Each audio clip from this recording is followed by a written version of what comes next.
In spite of widespread beliefs about Russia and China being strategic partners, or even allies who oppose the unilateral world order, in reality the two countries are geopolitical rivals. Moscow has all the reasons to worry about growing Chinese presence in Siberia as well as in the Russian Far East, while Beijing is skeptical about Russia arming Chinese geostrategic opponents such as India and Vietnam. I'm your host Kasim, and thanks for joining me for another KJ vid. In this video we will discuss Russian-Chinese relations. Just before we start, we have left you a 50% discount link in the description to our subscription plans on our website kjvids.co.uk. By subscribing, you are not only supporting KJ Vids, but you will get access to all of our content and the full transcripts of these reports. Your support will help us to remain politically and financially independent.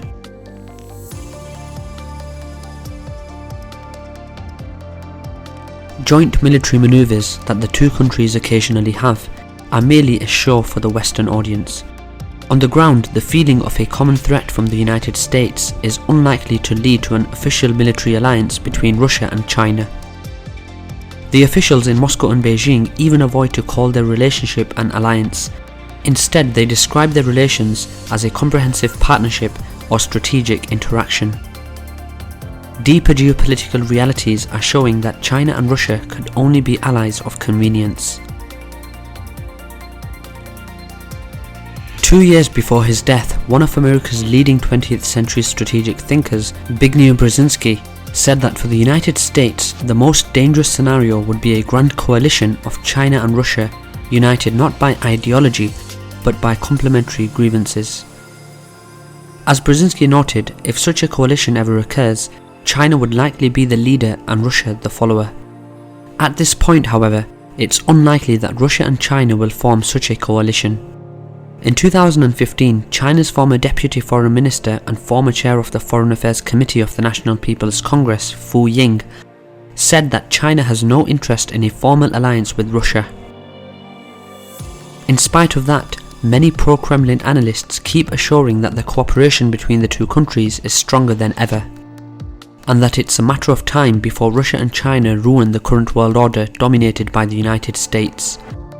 Such claims are far from reality. Russia began to speak out about setting a coalition with Beijing shortly after it had become aware of the failure of its reset policy towards the United States. Moscow's long-lasting priority, inherited back from the Yeltsin era, was to encourage cooperation with the West, with particular regard to Europe.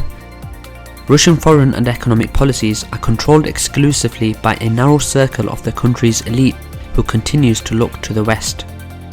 They are predominantly European in their culture, history, religion and dreams. Wealthy Russians buy second homes in London, New York and on the French Riviera. They speak English and travel to Paris, New York or London to shop. Also, many Kremlin officials have children who live in the West. Therefore, Russia is both culturally and economically too dependent on the West, which is why a Russian pivot to China doesn't look realistic.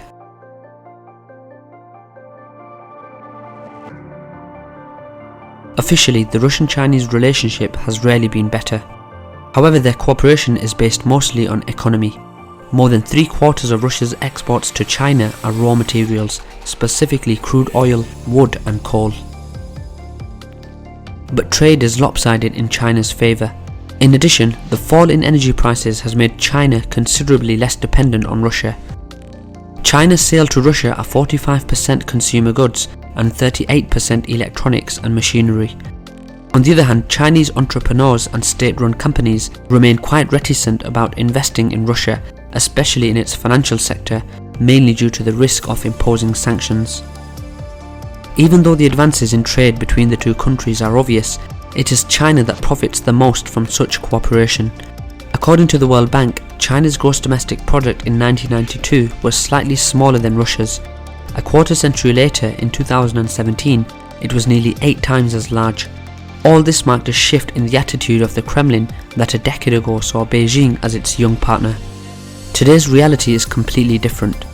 Faced with Western sanctions over its role in the Donbass conflicts, as well as the Crimean incorporation into the Russian Federation, Moscow is now very enthusiastic about its ties with Beijing. Such enthusiasm gives Russia significantly less freedom of maneuver than before. China is sympathetic and interested in cooperation but has no intention of making Russia the focal point of its foreign policy. Also, Beijing does not want to go as far as forming an alliance with Russia or engaging with the Kremlin at the cost of its relations with other major powers.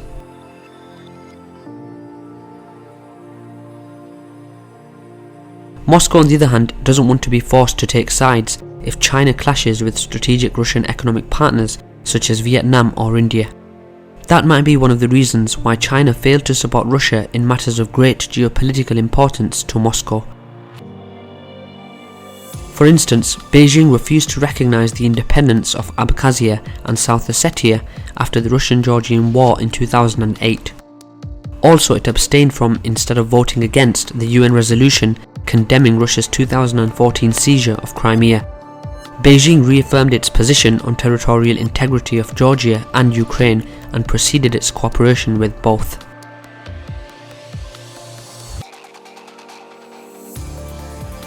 Moscow and Beijing now form a de facto duopoly in Central Asia, with Russia preeminent on political and security issues and China in charge of economic development. 3 of the 8 countries with the highest debt risk from Chinese lending are Russia's close neighbours: Tajikistan, Kyrgyzstan and Mongolia. China can exploit the weakness of small economies that borrow big, as it did when it wrote off a portion of Tajikistan's debt in exchange for disputed territory in 2011. China is also seeking to expand its influence into Central Asia, particularly by building an economic corridor through its New Silk Road initiative, a move which could threaten Russia's long historic influence over these former Soviet republics and client states. During the Soviet era, Mongolia was considered the USSR's unofficial 16th republic, with most people in the country being able to speak and understand Russian. By the 1990s, Mongolian trade with Russia declined by around 80% as China's diplomatic relationship and economic influence over Mongolia increased. Russia and China are divided by several factors, including their rivalry in the Arctic and the North Pacific, the 2 regions that Russia seeks to guard against competitors. China, on the other hand, has a growing polar appetite, and Moscow is also afraid of China's feasible intention to populate the Russian Far East. But at this point, Central Asia remains the most direct of Sino-Russian rivalry.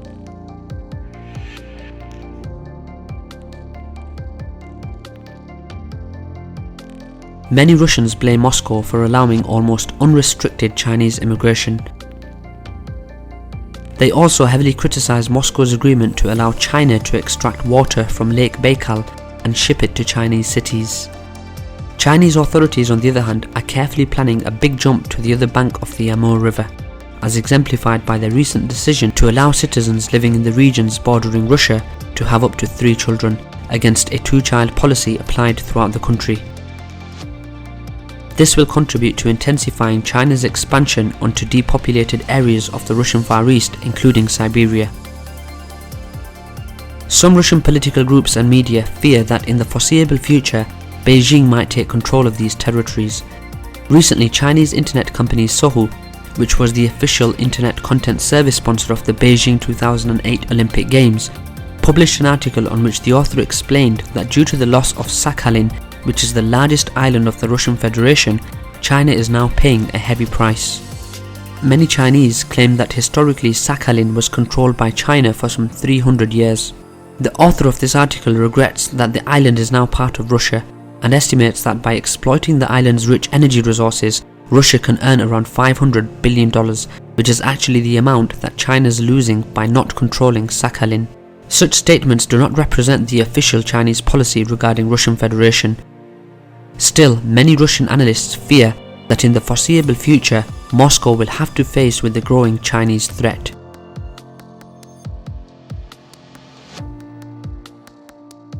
The current US-Chinese trade war has worked out well for Russia, bringing Beijing closer to Moscow. However, the longer Western sanctions on Russia remain in place, the more Moscow's dependency on Beijing will grow.